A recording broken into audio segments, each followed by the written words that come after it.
Chapter 12, Constitutional Profile of State Administration. Introduction. The very first article of our Constitution says, India, that is Bharat, shall be a union of states. The word union has been used to mean federation in the US Constitution. In our Constitution, however, the union is not a federation of the type set up by the US Constitution. However, the union is not a federation of the type set by the US Constitution. The Indian Constitution has several features of a federation like the dual government, distribution of powers between federal and state governments, supremacy of the Constitution and final authority of courts to interpret the Constitution. On the other hand, there are several unitary features like a unified judicial system, integrated machinery for election, accounts and audit, power of superintendence of union government over state government in emergencies and to some extent even in normal times, single citizenship, etc. Due to these features, our constitution lays down a quasi-federal polity. Grenville Austin has on the other hand called our federation as cooperative federalism due to the need for close cooperation between the union government and the state government. The purpose here is not to discuss in detail the nature of Indian Federation, but to put the study of state administration in proper context.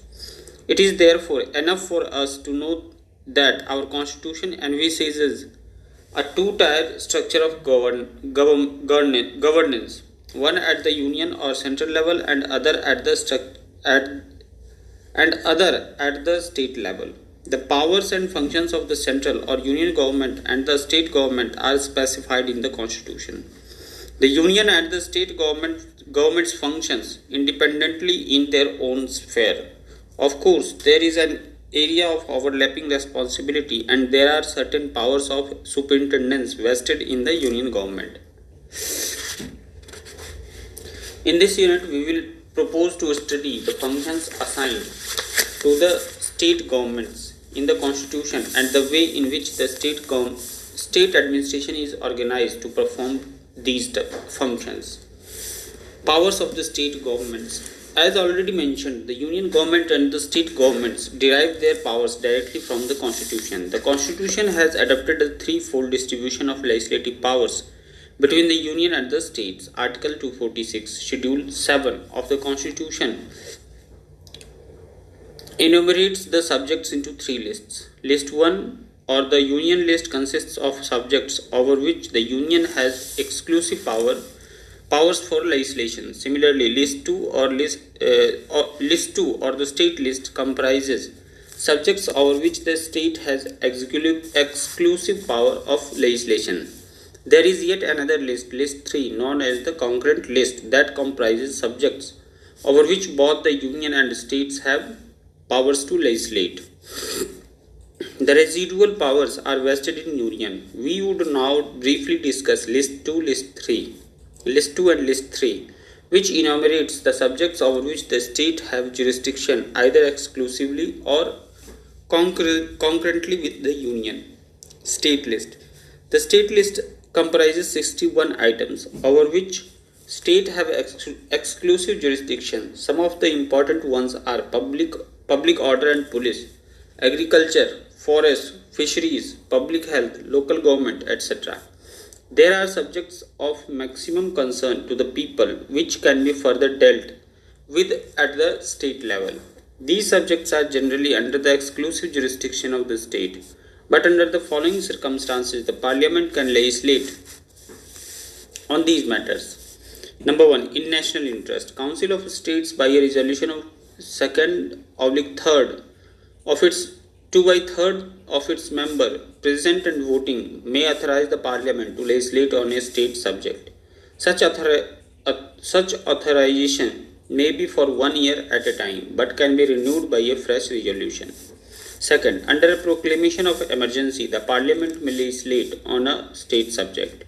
Third, with the consent of 2 or more states, the Parliament may legislate on a state subject with respect to the consenting states. Fourth, Parliament has powers to legislate with reference to any subject, including a state subject, for the purpose of implementing treaties or international international agreements and conventions. When a proclamation is issued by the President on the failure of constitutional machinery in any state, he may declare that the powers of the state legislature shall be exercised by or under the authority of Parliament. Concurrent list. The concurrent list comprises 47 items over which the union and state legislatures have concurrent jurisdiction. The important ones are criminal law, procedure, marriage, trust, civil procedure, insurance, social and economic planning, etc. While the union and states can legislate on any of the subjects in the concurrent list, predominance is given to the union legislature. It means that in case of repugnancy between the union and the state law relating to the same subject, the former prevails. If, however, the state law has reserved for the assent of the President and has received such assent, the state law may prevail notwithstanding such repugnancy. But it would still be competent for the Parliament to override such state law by subsequent legislation. Any dispute about the interpretation of the entries in the three lists is to be decided by the courts. Following principles have been followed in such interpretation. Number 1. In case of overlapping of a subject between the three lists, predominance is to be given to the union legislature. Second, each entry is given the widest importance that its words are capable of without rendering another entry nugatory.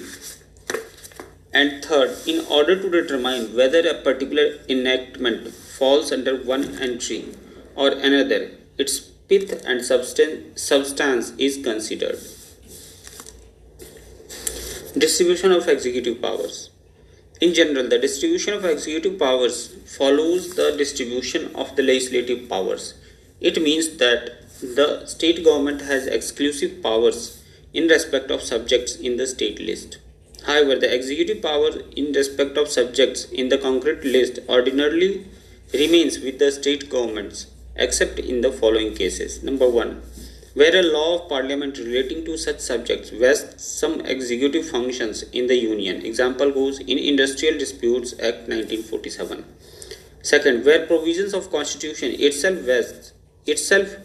vest some executive functions upon the union. Example goes implementation of an international treaty or obligation. Moreover, the union has the power to give directions to the state governments in the exercise of their executive powers in the following cases. Number 1. In normal times, the state governments have to ensure compliance with union laws. Exercise of executive power of the state does not interfere with the exercise of the executive powers of union. Construction and maintenance of the means of communication of national or military importance by the state. Protection of railways in the state. Implementation of schemes for the welfare of scheduled castes and scheduled tribes. The administration of a state is carried on in accordance with the provisions of the Constitution. In emergencies, the state government functions under the complete control of the union government. The President may assume to himself all or any executive powers of the state on proclamation of failure of constitutional machinery in a state. During a financial emergency, the President can give directions to the state government to observe canons of financial property. The President may reduce salaries and allowances of employees. Money bills and other financial bills could to be reserved for consideration for the President. Role of the Governor. Our Constitution provides for the parliamentary form of government at the union as well as the state levels. The Governor is the constitutional head of the state and acts on the advice of Council of Ministers headed by the Chief Minister. He is appointed by the President for a term of 5 years and holds office during his pleasure. He can be reappointed after his tenure as governor of the same state or of another state. According to the Constitution, the governor has many executive, legislative, judicial and emergency powers. For example, the governor appoints the chief minister and on his advice the council of ministers.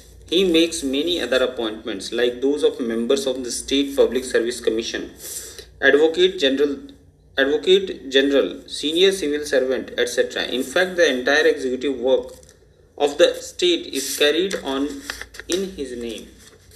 The governor is a part of the state legislature. He has a right of addressing and sending messages to and of summoning, proroguing the state legislature and dissolving the lower house. All the bills passed by the legislature have to be assented by him before becoming a law. He can withhold his assent to the bill passed by the legislature and send it back for reconsideration. If it is again passed with or without modification, the governor has to give his assent. He may also reserve any bill passed by the state legislature for the assent of the president. The governor may also issue an ordinance when the legislature is not in session. The governor even has the power to grant pardon, reprieve, respite, remission of punishment, or to suspend, remit, or commute the sentence of any person convicted of any offence against any law related to a matter to which the executive power of the state extends. As far as emergency powers of the governor are concerned, whenever the governor is satisfied that a situation has arisen in his state whereby the administration of the state cannot be carried on in accordance with the provisions of the constitution, he can report the fact to the president. On receipt of such a report, the president may assume to himself the powers of the state government and may reserve for the parliament the powers of the state legislature. Article 356. Exercise of discretion by the governor. It has already been pointed out that the governor has to exercise his power on the advice of the Council of Ministers. He does not, therefore, have much discretion in the exercise of his powers as long as stable ministry enjoying the confidence of the assembly in the office. However, this is not always the case. The governor may then be called upon to exercise his discretion. It is this exercise of discretion that has made the governor's office the most controversial constitutional office of the country. Major controversies have arisen in the following types of cases in the past. Number 1. Appointment of chief ministers. The governor appoints the chief minister and on his advice the council of ministers. When a party with absolute majority elects a leader, the governor has no choice but to appoint him the chief minister and invite him to form the government. Problems arises when no political party has an absolute majority in the legislature. Here the discretion of the governor comes into play. For example, in 1952, the Congress party was the largest single party in Madras legislature, but did not have an absolute majority. Still, the governor, Mr. Sri Prakash, invited Mr. C. Rajagopalachari to form the government as the leader of the largest single party. This principle was, however, not followed in West Bengal in 1970.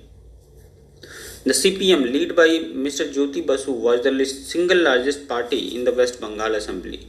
The governor, Mr. S. Dhawan, asked Mr. Basu to prove his majority. Mr. Basu insisted on calling the Legislative Assembly and proving his majority on the floor of the House. The governor ultimately did not invite him to form the government. The opponents of Congress criticized this on the ground that this was done at the behest of the Congress government, which was in office at the center at that time.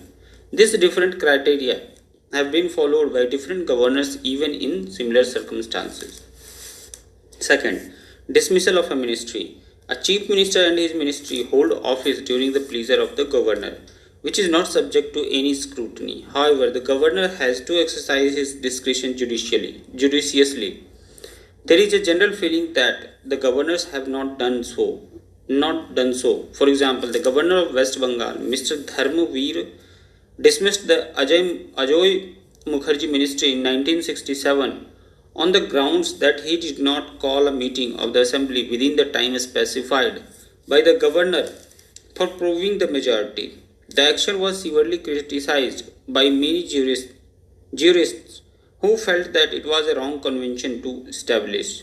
It would have been much better to establish the convention that a governor can call a meeting of the assembly to test the majority of the government in case the chief minister refuses to do so. The opposition interpreted it as a deliberate attempt on the part of the governor for helping the ruling party at the center. According to them, governor's pleasure is subject to ministry enjoying the confidence of the assembly, which alone should decide the fate of the ministry. Dissolution of the assembly. In British parliamentary democracy, the king is guided by the advice of the prime minister in the matter of dissolution of the House of Commons. Likewise, the governor should be guided by the advice of the chief minister in the matter of dissolution of the assembly.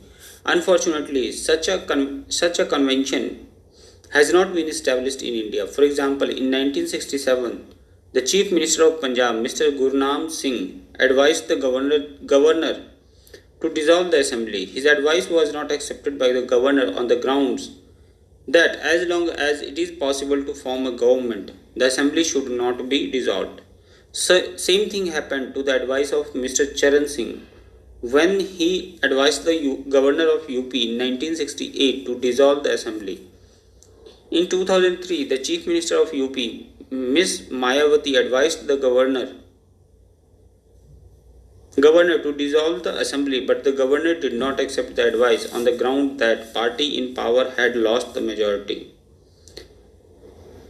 The opposition parties have alleged that here again the governors have tended to act according to the wishes of the central government.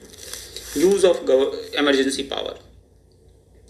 It has also been alleged that the governors have not used their discretion judiciously in advising the president for using the emergency powers under Article 356 of the Constitution.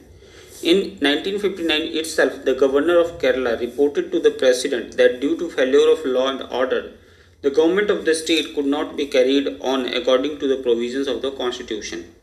The first non-Congress state government of the country was thrown out by the president on the basis of this report, which was severely criticized by all sections of the opposition. In 1984, the governors of J&K and Andhra Pradesh verified the numerical supports of the ruling parties in the assembly and hurriedly advised the dismissal of the state governments on the ground that in the absence of stable majorities, the governments of these states could not be carried on according to the Constitution.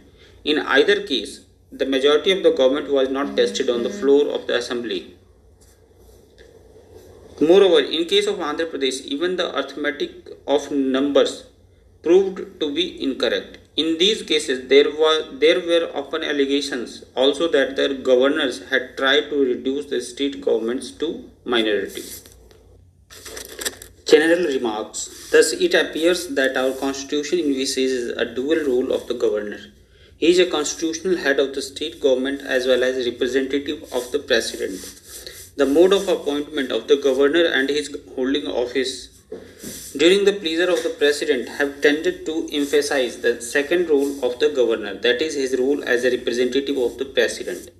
Since the president has to act on the advice of the council of ministers headed by the prime minister, the governor has to indirectly act according to the wishes of the leader of the ruling party at the center. This has been resented by the opposition parties and has also been criticized by eminent jurists.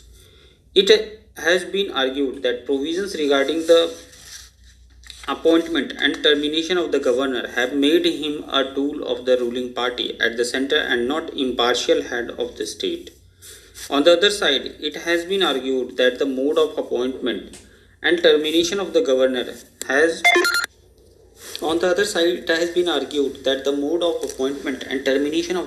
was deliberately adopted by the framers of the Constitution after a good deal of debate. With a view to guard against the fissiparous tendencies present in our polity. However, it is said that by appointing pliable governors, The ruling party has used this high office as an instrument of operation of the opposition. There have been instances where governors have been removed due to change of guard at the center. The political parties do not find it difficult to remove the governors that belong to the opposition parties in the state legislature. Legislation provides the framework for policy formulation and arms the government with powers to implement the policies. At the state level, the function of providing the necessary legislative framework is performed by state legislature. Our constitution provides that every state shall have at least one house, with the legislative assembly comprising 60 to 500 members chosen by direct election on the basis of adult suffrage from territorial constituencies. In addition, any state can create a second house with legislative council if it so desires. This can be done by a resolution of the assembly passed by a special majority, that is, a majority of total membership of the assembly not being less than two-thirds of the members actually present and voting, followed by an act of parliament. By the same process, an existing legislative council can be abolished also. Andhra Pradesh, West Bengal, and Punjab have followed this procedure to abolish their legislative councils. At present, only Bihar, Maharashtra, Karnataka, UP, and J&K have two houses. Whenever constituted, the membership of the council cannot be more than one-third of the membership of the assembly, but not less than 40. The composition of council membership is as follows: one-third elected by members of local bodies, one-twelfth elected by electorates of graduates of 3 years standing, one-twelfth elected by teachers of 3 years experience in secondary school or above, one-third elected by MLAs from non-members of the assembly, one-sixth nominated by the governor. Election is to be in accordance with the principle of proportional representation by means of the single transferable vote. Duration of the assembly is 5 years unless dissolved earlier by the governor. Its term may be extended by parliament during emergency up to a period of 6 months beyond the expiry of the proclamation of emergency by the president. The Legislative Council is a continuing or permanent body with one-third of its members retiring every second year. Legislative procedure is a bicameral legislature. Regarding a money bill. Number 1. A money bill can originate only in the Legislative Assembly and not in the Council. The Council cannot reject or modify this bill passed by the Assembly. It can only make recommendations, which may or may not be accepted by the Assembly. The bill as passed by the Assembly with or without modification is presented to the Governor for assent. If the Council does not return the bill within 14 days, it can straight away be presented to the Governor of his assent. Thus, the will of the Assembly ultimately prevails. The Council can at best delay its passage. Regarding any bill other than a money bill. Number 1. Such a bill can originate in either house. Second, if a bill is passed by the Assembly, the Council may reject the bill, modify it, or may not pass it for 3 months. If the bill is again passed by the Assembly with or without modification, the Council on its second journey may only delay it by 1 month. If a bill originates in the Council and is rejected by the Assembly, the matter ends. Thus, in every way, the supremacy of the Assembly is established. More so, in case of money bills, the dispute between two houses is always resolved according to the will of the Assembly. This is in contrast to the Union Legislature when a dispute between the two houses is resolved by a joint sitting. This is probably in recognition of the fact that upper house in Union Legislature is representative of the states. Governor's veto. When a bill passed by state legislature is presented to the governor for his assent, number 1, the governor may assent to the bill, in which case it would become law. Second, he may withhold assent, in which case it does not become law. Third, he may, in case of a bill other than a money bill, return the bill with a message. Fourth, the governor may reserve a bill for the consideration of the president. Option 1 and 2 do not involve use of discretion by the governor. He may not withhold assent without the advice of the Council of Ministers. However, in case of option 3 and 4, the governor may act as per his discretion. When a bill is returned with a message, the legislature may again pass the bill with or without modifications. The governor then has no option but to signify his assent. Option 4, however, gives the governor and the president a real veto on a bill passed by the state legislature.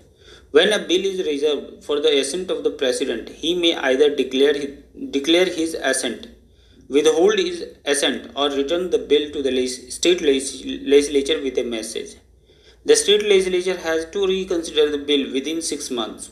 Even if the bill is passed again with or without modification, it is not obligatory on the part of the president to signify his assent. The opposition parties have criticized that this provision of veto substantially detracts from the autonomy of the state governments. The governor, as an agent of the president, may interfere with the legislative powers of the state. Governor's powers to issue ordinances. When the legislature is not in session, the governor can issue ordinances which have the force of law. Any ordinance so issued by the governor has to be placed before the legislature whenever it is convened, and cases to have an effect at the expiration of 6 weeks from the date of reassembly, unless disapproved earlier. The governor's ordinance making power is co-extensive with the legislative powers of the state legislature and is subject to the same limitations pertaining to obtaining previous sanction from the president. Legislative control over administration. Apart from providing necessary legislative support to the executive, the legislature also acts as an instrument of popular control over administration. In a parliamentary democracy like ours, this control is exercised in following forms. Assembly questions. The members of the assembly have a right to ask questions from the government. They can also ask supplementary questions. This device keeps the government on its toes. Whenever weaknesses are noticed, the government is compelled to promise and take corrective action. Discussions. Apart from asking questions, the members may ask for discussions over important matters.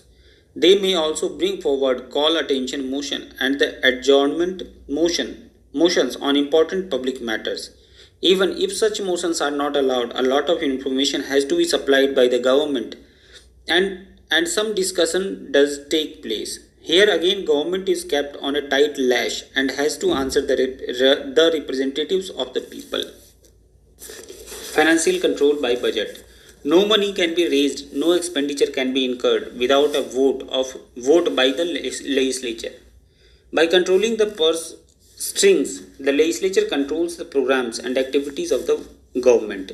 It is true that by virtue of its majority in the legislature, the government may ultimately get the money it wants voted. But during the process, a lot of discussion takes place. This keeps the government in touch with the needs of the people. The discussion also highlights the weakness of the administration in the implementation of the voted programs. Post-expenditure control. The state legislature also scrutinizes the expenditure incurred by the government through the device of audit. Our constitution provides for an integrated accounts and audit system. The Comptroller and Auditor General of India (CAG) gets the account of the state governments audited and sends his report on to the assembly through the governor. The Public Account Committee of the state legislature goes through this report, examines and finally reports to the legislature. Any instances of unauthorized, improper or imprudent expenditure are thus discussed in detail and brought to the notice of the legislature, which can then keep a vigilant eye on the government. Control through legislative committees. Apart from the Public Accounts Committee mentioned earlier, there are several other committees, viz. Estimates Committee, Committee on Public Undertakings, Committee on Assurances, etc.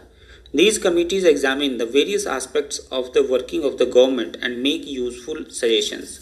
They also criticize the government for its failure and bring these failures to the notice of the legislature and the people. This is a good device of exercising control over the government, as the assembly is too unwieldy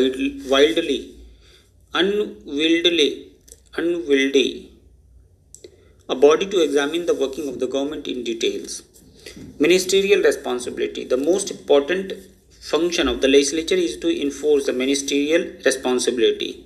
In a parliamentary form of government, the political executive is a part of the legislature and is responsible to it all the time.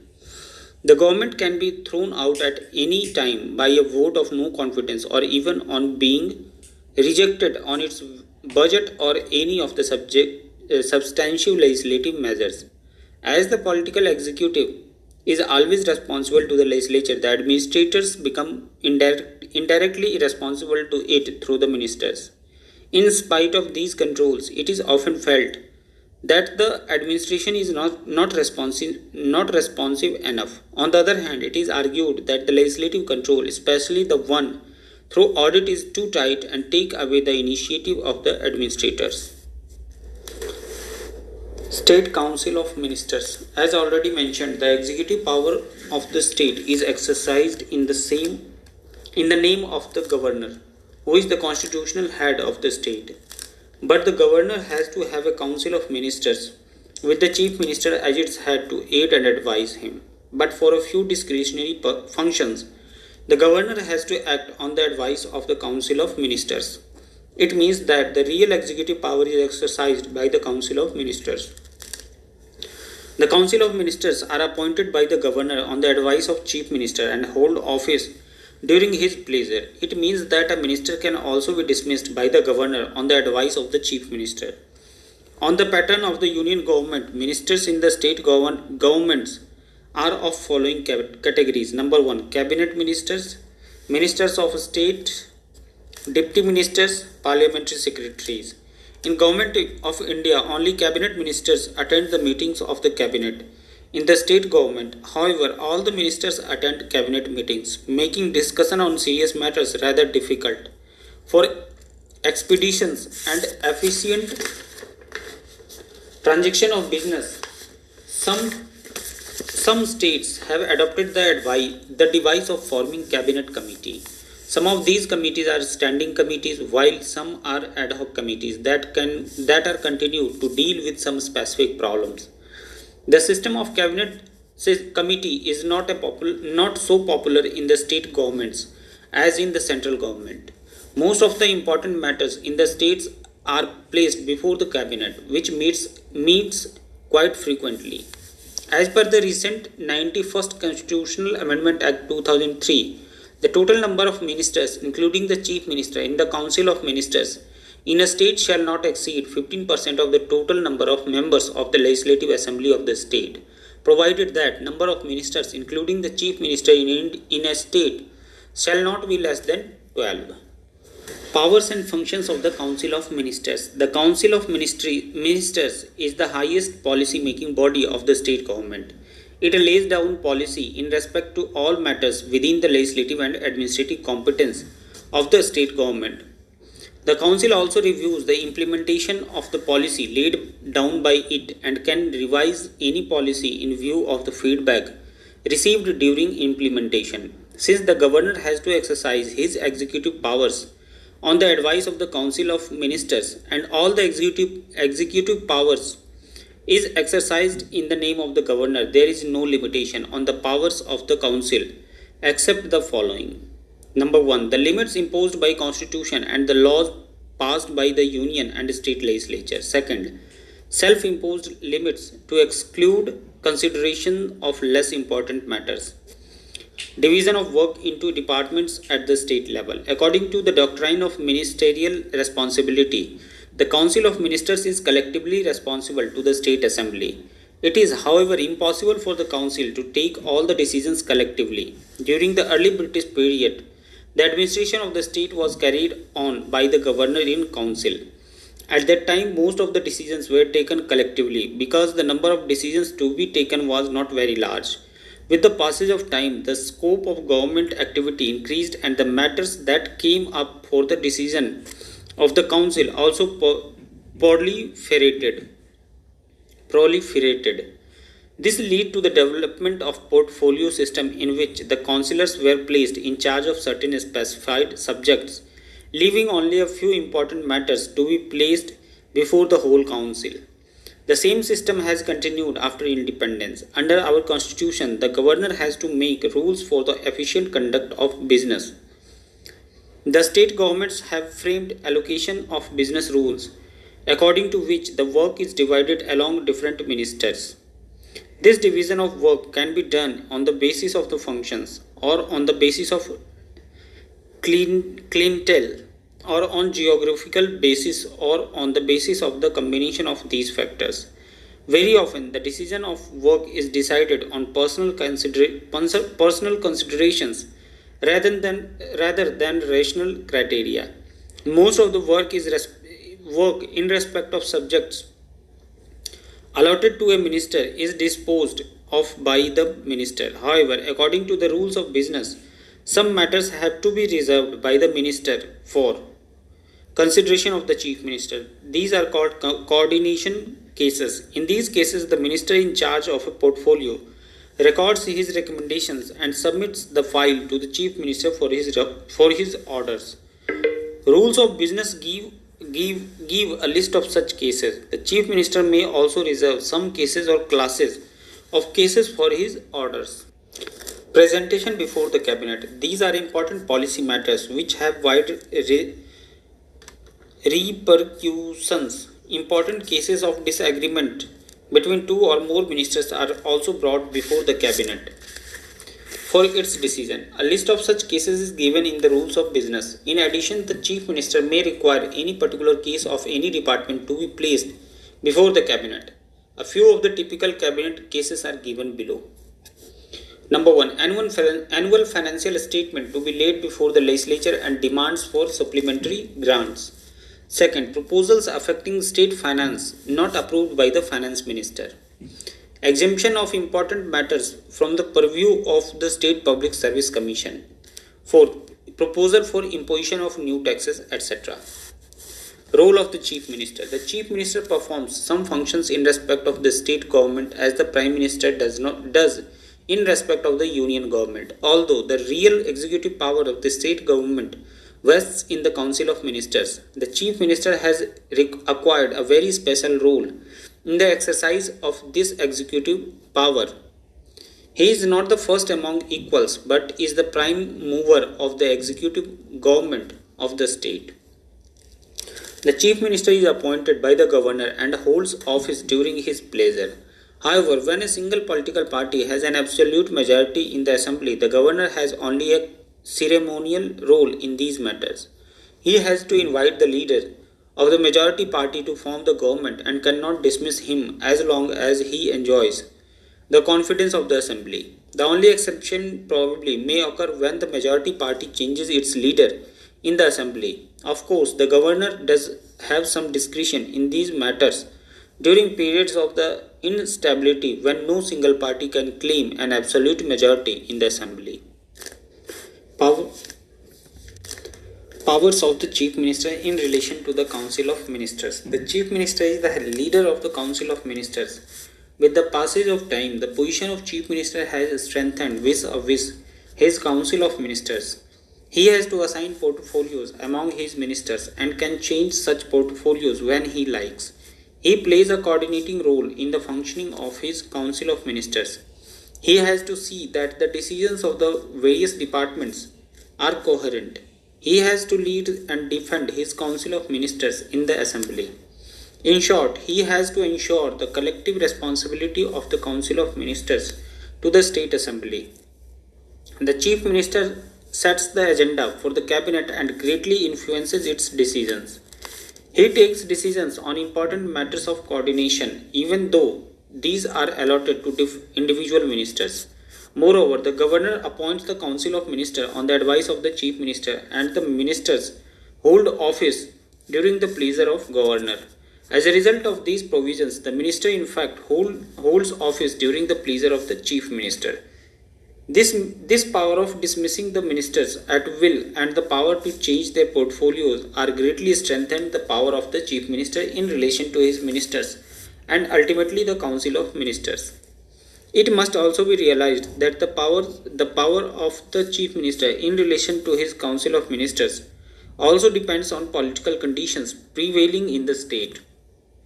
If a cohesive party has an absolute majority in the assembly, the chief minister becomes very powerful and the ministers are afraid of him. His power is further enhanced in case of statewide regional party 4. In that case, he is not subject to the discipline of the national leadership. The position of a chief minister gets weakened if he heads a coalition government or a faction ridden party. In either case, he or she has to effect compromises to keep a balance among the coalition partners or various factions within the party. Powers of Chief Minister in relation to the Governor. The powers of Chief Minister in relation to the Governor have not been mentioned anywhere in the Constitution. A convention was sought to be established whereby the Chief Minister could be consulted regarding the appointment of the Governor in the state. Even this has not been followed by the Union government in many cases. The only other power which can be indirectly inferred from the Constitution is the power to exercise executive power of the state in the name of the governor. All the public appearances of the governor and the speeches delivered by him on such occasions have to be in accordance with the policy laid by the Council of Ministers headed by the Chief Minister. Similarly, the speeches of the governor on ceremonial occasions and annual speech before the assembly have to be approved by the cabinet. Powers of the Chief Minister in relation to the legislature. The Chief Minister is also the leader of the House. Apart from this formal position, the Chief Minister provides real legislative leadership to the House in the sense that he sets the legislative agenda. The legislative measures are brought before the Assembly after the approval of the Council of Ministers headed by the Chief Minister. It is true that private members may also bring a bill before the Assembly, but this has a limited chance of success, apart from the fact that it has no backing of the majority party. The private members do not have the wealth of information that is available to the government. Apart from setting up the legislative agenda, the Chief Minister has to keep the Assembly informed about the various activities of the government by answering questions, making statements, intervening in the debates, etc. Powers of the Chief Minister in relation to the executive. By virtue of being the head of the political executive, the Chief Minister controls the entire bureaucracy of the state. In this function, he is assisted by the Secretariat headed by the Chief Secretary. He approves all senior appointments like those of secretaries, additional joint deputy secretaries, heads of the departments, chairpersons and managing directors of public sector undertakings, etc. Though his cabinet, he controls their service conditions and disciplinary matters, he provides them leadership to ensure good performance and good morale. At the same time, he has to keep a watch on their performance through administrative channels as well as through his own sources like party workers, complaints from aggrieved persons, and actual observation during tours, etc. Emerging trends. We have so far discussed the constitutional provisions regarding the functioning of the state administration. We would now study as to how these provisions have actually worked in the context of political developments in the country. As already mentioned earlier, one of the basic features of our constitution is division of function between the union and the states.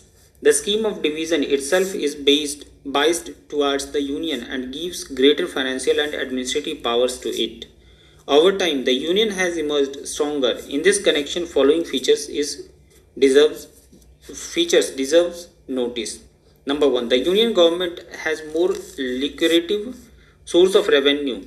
Moreover, it can generate money and also indulge in external borrowing. The states, on the other hand, have meager revenues and are unable to finance their development programs without assistance from the center.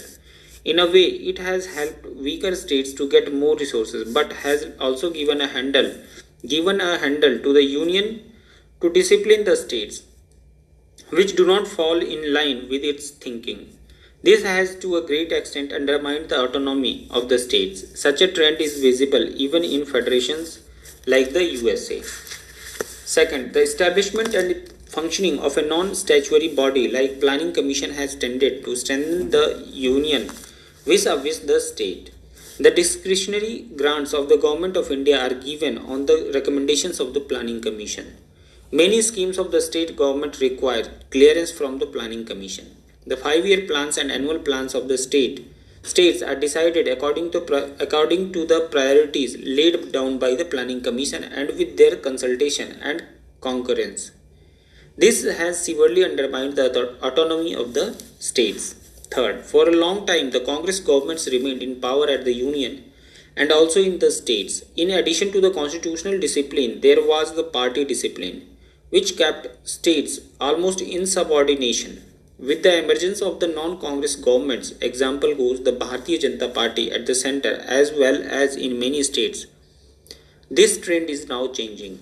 The state governments are now asserting their autonomy. Fourth, Article 356 of the Constitution has been used too often to dismiss the states governments belonging to opposition parties. In this connection, one may recall a large-scale suppression of state governments by Janata government in 1977 and by the Congress government in 1980. Even otherwise, this emergency provision has been used far too frequently. This has also undermined the autonomy of the state governments. In the recent Interstate Council meeting held in Srinagar in August 2003, it has been resolved that the center may impose President's rule under Article 356, but should invoke it sparingly and only as a last resort. It is expected that the center will move the Parliament to introduce a constitutional amendment in this regard. Fifth, most of the matters connected with the development concern the states as well as the union. For example, subjects like agriculture, rural development, forest, although failing in state sector, concern the union also. We therefore find big departments of agriculture, rural development, etc. in the union level too. Apart from providing finance to the state, they also provide expertise which can be better hired at the union level rather than at the state level. This has also increased the dependence of the state on the union. Summary. Our constitution has been variously described as federal with a unitary bias, or unitary with a federal bias. Without going into these descriptions, it can be stated that our constitution provides for a division of functions between the union government and the state governments, with a substantial area where their functions overlap. The state legislature has exclusive jurisdiction over items given in the state list, Schedule 7 of the Constitution, while union government has exclusive jurisdiction over items given in the union list. Both can legislate on items in the concurrent list with predominance for union law in case of repugnancy.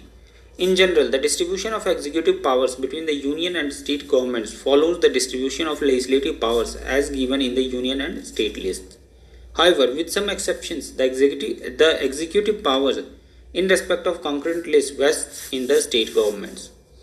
In the parliamentary form of government adopted by us at the union as well as state levels, the governor is the constitutional head of the state, while the real executive power is exercised in his name by the Council of Ministers, headed by Chief Minister. However, during period of instability, when no party can claim absolute majority in the assembly, the governor has to act in his discretion with regard to important matters such as appointment of chief ministers, dismissal of ministry, dissolution of assembly, recommendation of president's rule, etc. Exercise of such discretion has been a subject of controversy many a time. The governors have been criticized for using their discretion in favor of ruling party at the union. The real executive power of the state is exercised by the Council of Ministers, with a pivotal role played by the chief minister. In practice, different portfolios are allotted to the individual ministers who take final decisions in respect of subjects included in their respective portfolios. Certain important matters are, however, reserved for the decisions of the chief minister and the council of ministers. In spite of this arrangement for facilitating the conduct of business, the council of ministers continues to be collectively responsible to the state legislature. The chief minister is a kingpin of the state administration. He appoints the ministers and can dismiss them or change their portfolios at will. He sets the legislative agenda and functions as the leader of the house. He makes most of the senior bureaucratic appointments. He has the difficult task of maintaining the political balance between different interests and keeping the bureaucracy under control. At the same time, he is also responsive to the people's need. The state legislature provides the necessary legislative support for policy formulation and policy implementation.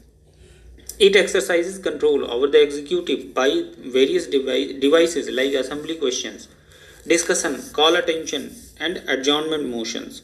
Control over budget audit examination by committees like Parliamentary Account Committee (PAC), a Committee on Public Undertakings (CPU), Estimate Committee, etc. Ultimately, the legislature can enforce ministerial responsibility.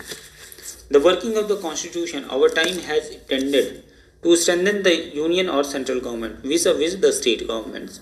The main reasons have been the dependence of the state governments on the union government for financial resources, centralizing role of planning, frequent use of Article 356 of the Constitution, etc. Thus, in this unit, we have discussed the constitutional framework of the state administration, powers of the state governments with respect to the state list and concurrent list have been made clear. We have also discussed the role of the governor and the state council of ministers. Powers of the chief minister, who is the real executive at the state level, have been clearly dealt with. The unit also has thrown light on the role of the state legislature and has brought out the emerging trends in relationship with union and states.